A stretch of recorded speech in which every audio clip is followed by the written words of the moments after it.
In today's video, I will answer one of the most common questions I received here on YouTube or on my Instagram channel, which is how much does it actually cost to live in Seoul for a year or a month, depending on how long you want to stay.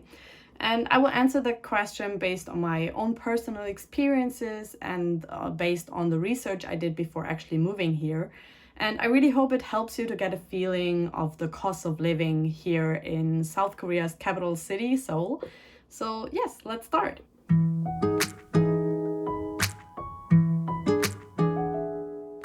Before I start, a few words about my own circumstances. I am Antje, I'm 28 years old and from Germany.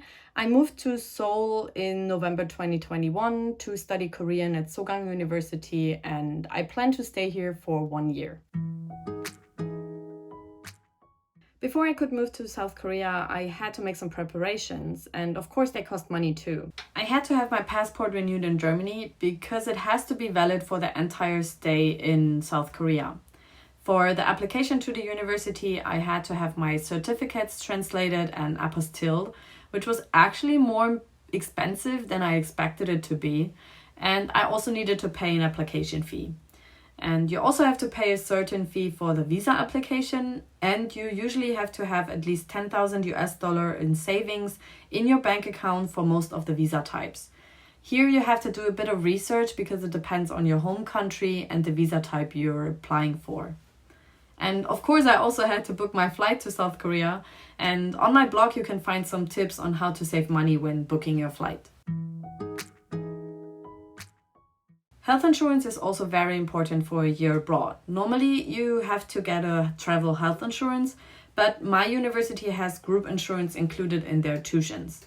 And after 6 months here in South Korea, you have to enroll into the national health insurance, which costs around 50,000 Korean won for people who are here with a student visa.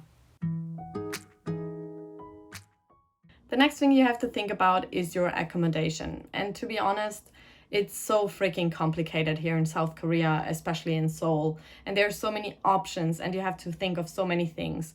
So honestly, it doesn't fit into this short video, but I will give you a quick overview now. For most types of accommodation, you have to pay a deposit, as it's normal in many countries. In South Korea, this deposit is unfortunately extremely high, which is why many young people here live in very, very tiny flats or still live with their parents. You get the deposit back after the rental period, but it usually starts at 5,000 US dollar and it can be infinitely high. And there are also some offers for flats without a deposit or a down payment, but you have to do a lot of research to find them. Often the rent depends on the amount of the deposit. Those who pay more deposit can sometimes pay less rent and vice versa. Therefore, the rent here can vary greatly.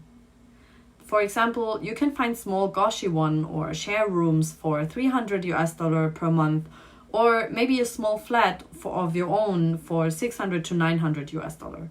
Utilities cost around 20 to 50 US dollar and Wi-Fi also 20 to 50 US dollar per month, but these are often already included, especially in student apartments.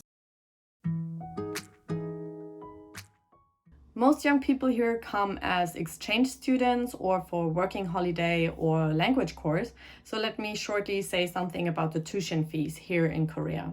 Full-time studies here cost around 4,000 to 7,000 US dollar per semester, depending on the university and the major. A language course at a university costs around 2,000 to 2,700 US dollar per semester.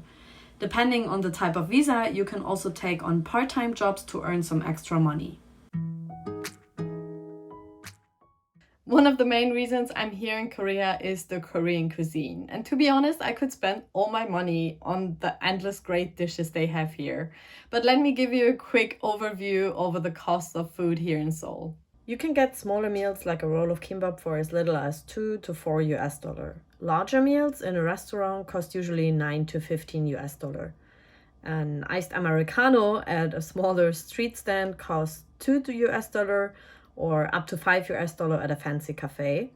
And for groceries and convenience stuff, I filmed a bit at the local supermarket or the 7-Eleven or CU for you.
What is another reason to live a year abroad?